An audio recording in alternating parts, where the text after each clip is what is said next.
Hello students, we have started the point post-fertilization changes. In previous lecture we have seen the development of the dicot embryo, and in today's lecture we are going to discuss the development of the monocot embryo. In previous lecture we have seen that the development of the dicot and monocot embryo is similar up to the octant stage of the embryo. See here, in last lecture, that means in the lecture of the dicot embryo, we have seen that zygote after division by the mitosis form the proembryonic condition or proembryo stage, which has the two cells, basal cell and terminal cell. Terminal cell form the octant stage, while the basal cell forms the suspensor. And octant stage, we have seen it is a very important stage of the dicot as well as monocot embryo, because this octant stage later on forms the different important parts of the plants. See here, from the octant stage or next to octant stage, the somewhat little difference which we will find in the monocot embryo is here we can see easily by observing this figure. What is the difference between this monocot and dicot embryo? As I told you that up to the octant stage, the development of the monocot as well as dicot embryo is the same. Here in the first figure, what is the scene what we can see here? Here in this first figure, we can see that this suspensor is developed. There is a presence of radicle, hypocotyl is there, plumule is there, and cotyledon is there. Okay, you are well known about all these names of this figure. Okay, now this plumule and cotyledon, what happened in the monocot embryo after the octant stage? In monocot embryo, this cotyledon occupies the terminal position. Cotyledon occupies the terminal position because in monocot embryo there is only one cotyledon and it occupies the terminal position, while the plumule part occupies the lateral position. In this figure you can observe that cotyledon occupies the terminal position and plumule occupies the lateral position. This is a major difference in between the dicot and the monocot embryo. In the next figure, same figure is modified here, that is suspensor, radicle, cotyledon, these same names are here. And in last figure you can observe that what is the structure of this monocot embryo. That means here that we are told that in the monocot embryo only one cotyledon is there, and the single cotyledon in monocot embryo now form the scutellum part of the embryo. This cotyledon, which is single one, which form the shield-like structure in this monocot embryo at the latter stage, that is called as the scutellum. Scutellum is nothing but the cotyledon of the monocot embryo. Then the structure, that is coleoptile, radicle, rooting, coleorhiza. What is mean that in last lecture, in last year, in the morphology of flowering plant, we have seen the structure of the monocot seed, and in that what we have seen, that is the radical part which later on form the root part of the plant is covered by a covering which is called as the radicle is covered by a covering which is called as the coleorhiza, while the coleoptile part is that part of the seed which cover the plumule part. One trick I have also given you, that root are radical and coleorhiza are, so we can easily remember that radicle is covered by this coleorhiza and another part is that plumule is covered by this coleoptile. So very little thing we have keep in mind about this development of monocot embryo is that means the monocot embryo is also developed by the division of the zygote into basal cell and terminal cell.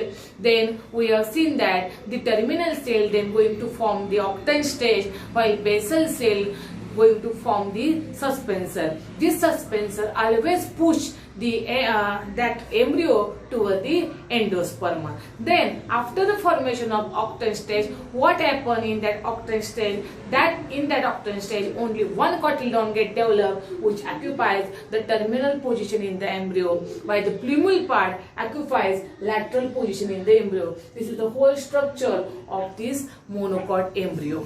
Same figure is here, and somewhat different structure is there, but names are the same. So this figure and this figure is the same, so you have to keep in mind this figure of the monocot embryo.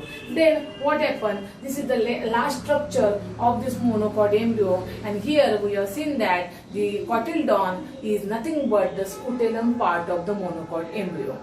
Radicle and plumule, these are the two important parts of this monocot embryo, where radicle has the protective covering that we call as a coleorhiza, and plumule has a protective covering that we call as a coleoptile. For your convenience, you can label here that is the plumule part. Okay, this is very little difference is there in between the dicot and monocot embryo.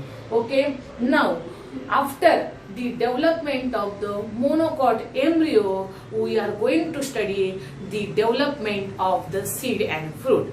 As I told you in previous lecture that the post-fertilization changes includes not only the embryo development and endosperm development, but also it includes the seed formation, fruit formation, and there will be formation of the seed coat and the fruit wall. So next important part of the post-fertilization changes that now we are going to discuss is the development of the fruit and the seed. In this fruit and seed development, we have to keep in mind some important things. Those are the, here we will write first the development of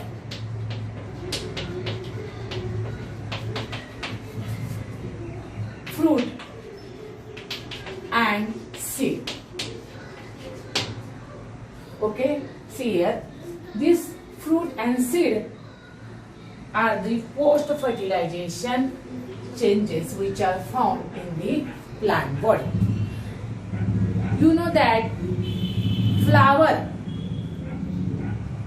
shows pollination, and pollination is essential because after pollination there will be fertilization occur in the plant, and after fertilization there will be formation of the fruit and seed development found in the plants. Okay, so as you know, after fertilization the ovule part of the seed gets ovule part of the plant gets converted into this seed, while the integuments which are present around the ovule,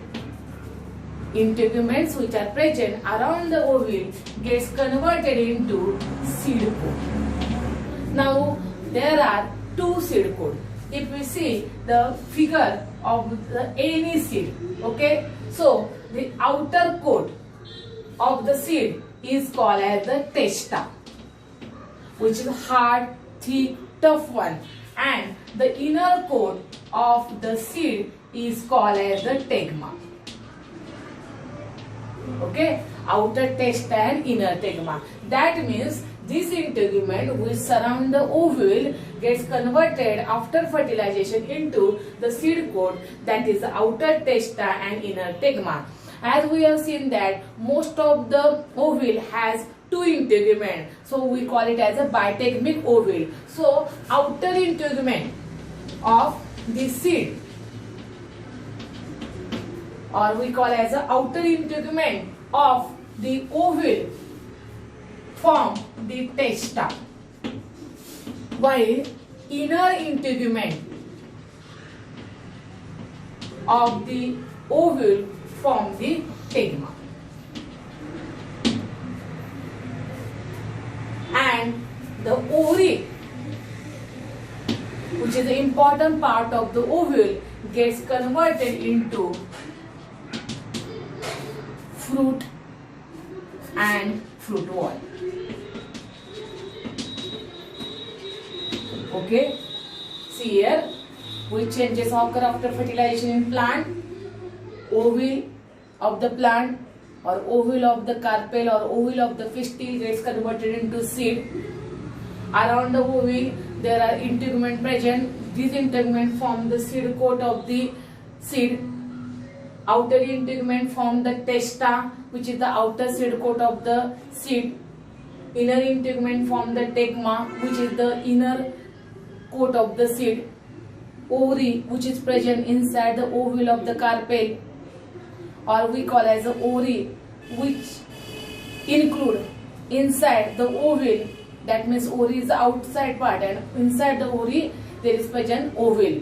So this ovary part after fertilization gets converted into fruit and fruit wall. You know that the fruit wall are again divided into epicarp, mesocarp and endocarp, and inner to that there is a what means that is a seed. So we say that this fruit wall we can divide it into outer, middle and inner. Outer epicarp, middle mesocarp and inner endocarp.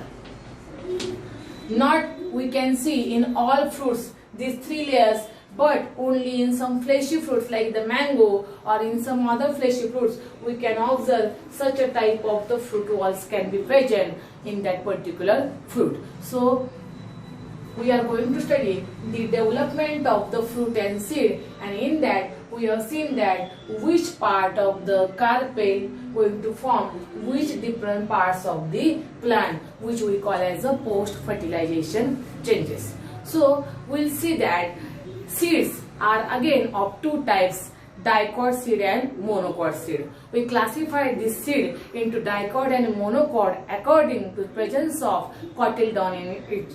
When one cotyledon is present, we call it as a monocot seed. When two cotyledons are present, we call it as a dicot seed. So we'll see now that which important changes are found in this seed after their maturation or after their development from the ovule. See here, we have seen now that ovule gets converted into seed. This seed is very important part of the plant, and after formation of the seed, some physiological and some structural changes we can observe in it. Some part of the ovule remain present as it is in the seed after their formation. Now we have to see which part of the ovule is present as it is in the seed. See here, we have seen that the nucellus is the part of the ovule. This nucellus in some seed, even after the seed are formed from that ovule, the nucellus part remain present as it is in that seed in the form of perisperma. And not in all seed nucellus present, but in some seed nucellus is present in the seed in the form of perisperma. Then what is meant by perisperma? Perisperma is again an nutritive layer which is present around the embryo for the nutrition of the embryo. Keep in mind, perisperma in some seed is present, which is the form of the nucellus, and this perisperm is a nutritive layer which is present around the embryo for the nutrition to that embryo. For example, the black pepper. Keep in mind the example, black pepper, काळे मिरी आपण म्हणतोय, beet. These two examples here we have written, and in this example we can observe in their seeds the nucellus which is present in the form of perisperma. In some seeds, or we can say that in most of the seeds, the micropyle. Can you remember what is meant by micropyle? Micropyle is one end of the ovule through which most of the pollen tube enter in that ovule and they fertilize the egg and the secondary nucleus. This micropyle is present in mature seed as it is in the form of small pore. This micropyle is present in the mature seed in the form of small pore. And what is the role of this micropyle, or what is the role of this small pore in the seed? Through this small pore, which represent the micropyle of the ovule, water and oxygen enter in that seed. In that seed, water and oxygen enter, and the opening small present on that seed is nothing but the micropyle of the ovule. Now we will see that most important part of the seed that we call as a endosperm. In last lectures we have seen the development of the endosperm, which is one of the important post fertilization changes. What we have seen in endosperm, or if this endosperm is the nutritive tissue which provide the nutrition to the embryo. But what happened? This endosperm in some seed present this endosperm in some seed present in early stages, while this endosperm disappear in some seeds in the mature stage. Then, according to the presence of the endosperm or absence of the endosperm, seeds are classified into two types, and this classification of the seeds are called as, one type of seed is called as endospermic seed, or we also call it as a albuminous seed. And another type of seed is called as non-endospermic seed. Non-endospermic seed, or we call it as a X-albuminous seed. Then what is the difference between this endospermic and non-endospermic seed, or this albuminous seed and X-albuminous seed? Difference is that endosperm is a nutritive tissue in all seeds, no doubt, but some seeds embryo in early stages utilize all the endosperm. Some seed in their development, in their early development, or some seeds embryo in their early development use all the endosperm for their nutrition. Okay, and such seeds which use all the endosperm in early stages of their development, that endosperm disappear in the mature seed. When that seed get mature, the endosperm finish, endosperm disappear. Such seeds are called as non-endospermic seed, but because in mature seed endosperm is absent. But some seed use this endosperm step by step, slowly, and in that seed, even though that seed mature, endosperm present as it is, those seeds are called as endospermic seed. When seed has endosperm in mature stage, that is called as endospermic seed. When seed do not have endosperm at the mature stage, that seeds are called as non-endospermic seed. Then which seed we call as endospermic and which seed we call as a non-endospermic. For example, see here, castor, coconut, maize are the examples of the endospermic seed. That means in castor plant, in coconut plant, in maize plant, the endosperm is present from early to mature stage of the seed, and that's why these seeds are included in the endospermic or the albuminous category. While the next category of the seed is called as non-endospermic seed, an example of that is pea and bean. In this plant, the endosperm is not found in the mature stage of the seed. That's why these seeds are called as non-endospermic seed or the X-albuminous seed. Example we have given here, that is the pea and the bean plant. So here we have seen that how this seed is important part, or which structural modifications are there after formation of the seed from the ovule. Which modification we have seen here? That we have seen these seeds are formed from the ovule. Integument which are present around the ovule form the seed coat. Outer integument form the testa, inner integument of the ovule form the tegma of the seed. Now, in some seed, the nucellus part of the ovule is present in that seed in the form of pegisperma. Perisperm is nothing but the nutritive layer which is present around the embryo for their nutrition. This perisperma, which is representative of the nucellus in some seed, an example of that is the black pepper and the beet. Second one is the micropyle, which is the one of the end of the ovule. This micropyle is present in most of the seed in the form of small pore on that seed, and the role of that micropyle, which is present in the form of small pore on the seed, is to allow the entry of water and oxygen into the seed. Endosperm, which is the nutritive tissue of the seed of the embryo, and according to the presence of this endosperm in mature seed or absence of this endosperm in mature seed, we have classified the seed into two types, endospermic seed and non-endospermic seed.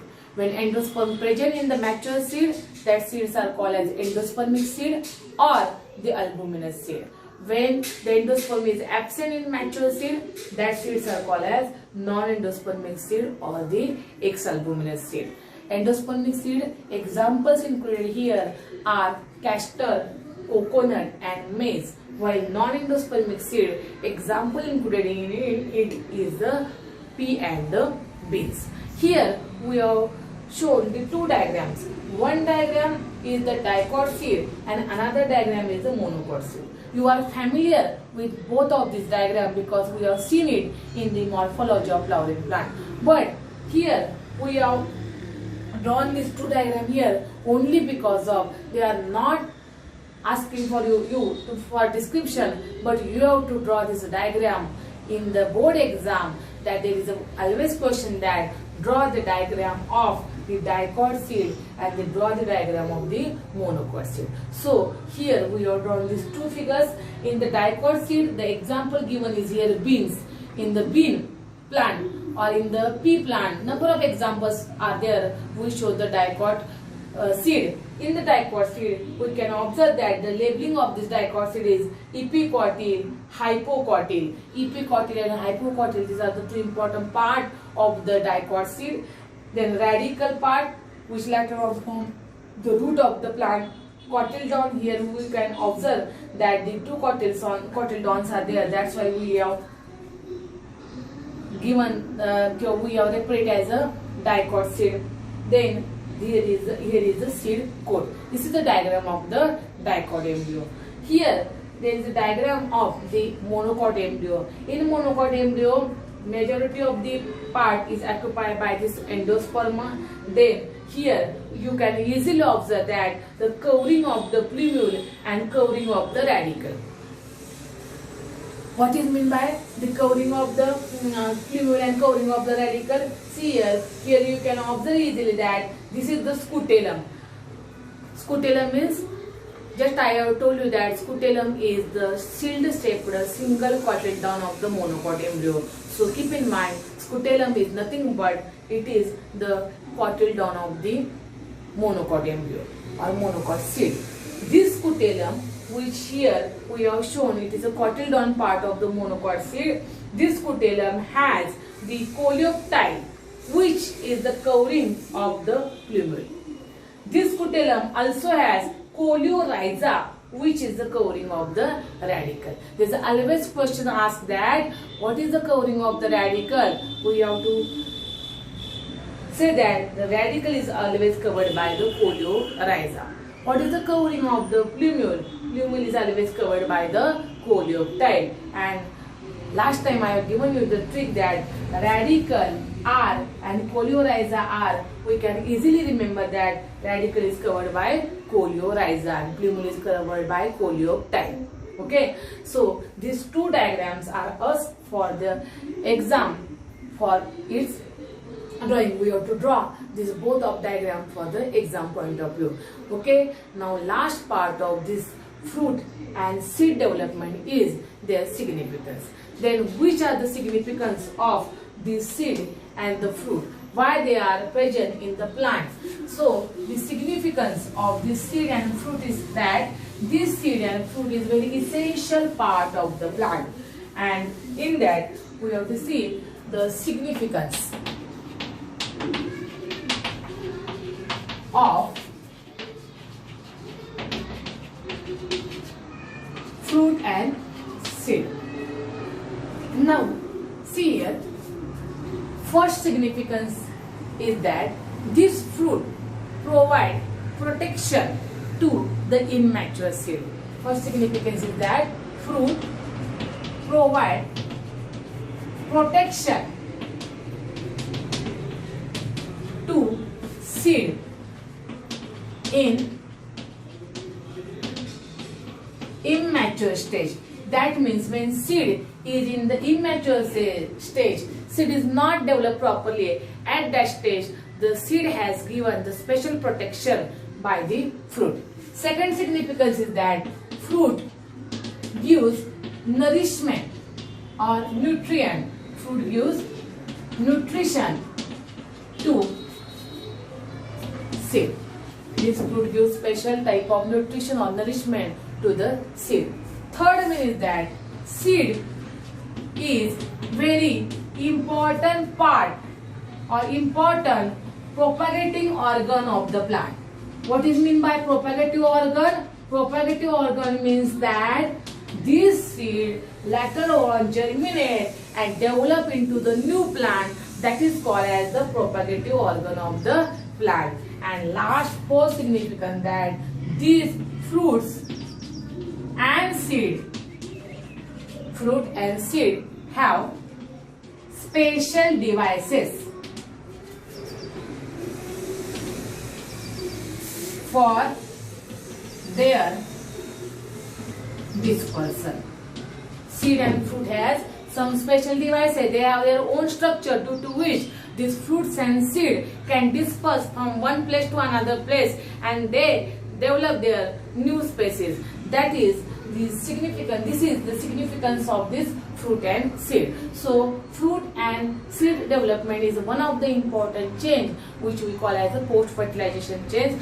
How the from ovule seed get developed and which structure of the ovule present as it is in the seed, that we have seen here. And one point also keep in mind that in the non-endospermic seed, the cotyledon, which is also nutritive tissue, acts as a food material. In some plant, cotyledon also functions as a photosynthetic organ. That means this cotyledon is green in color. When it is present above the soil, it functions as a photosynthetic organ. That means it carry out the photosynthesis. So these are the significance of the fruit and seed.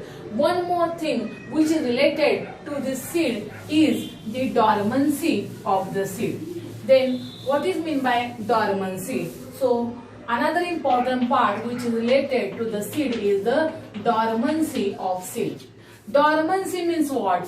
Dormancy is nothing but the metabolic arrest of the seed. What is meant by dormancy? Metabolic arrest of an organism. Metabolic arrest of an organism is called as dormancy. Means in that organism, all the metabolic activity gets stopped, get arrest at particular duration. That is called as a dormancy. In Marathi, we call it as a suptavastha of that particular seed.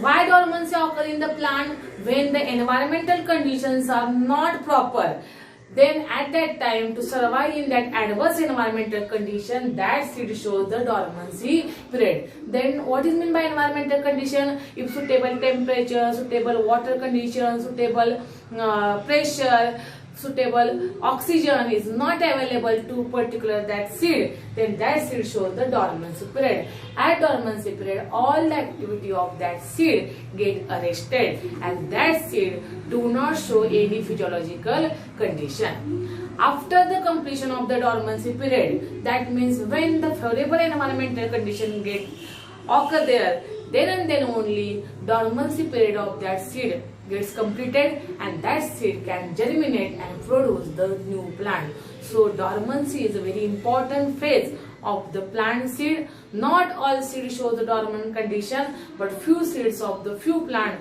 always shows dormancy period, and dormancy period is only to avoid the adverse environmental condition. And when favorable conditions are there, that plant easily or that seed can easily germinate and form the new plant. Thus, in today's lecture, we have seen the development of the monocot embryo. You should know that major part of that embryo development we have completed in previous lecture under the title of development of dicot embryo. So only few things I have told you in today's lecture about the development of the monocot embryo, because I have told you that up to the octant stage development of embryo in monocot as well as dicot is similar. Then we have seen the development of the fruit and the seed and the significance of the fruit seed development, and last the dormancy period of the seed. Okay, thank you.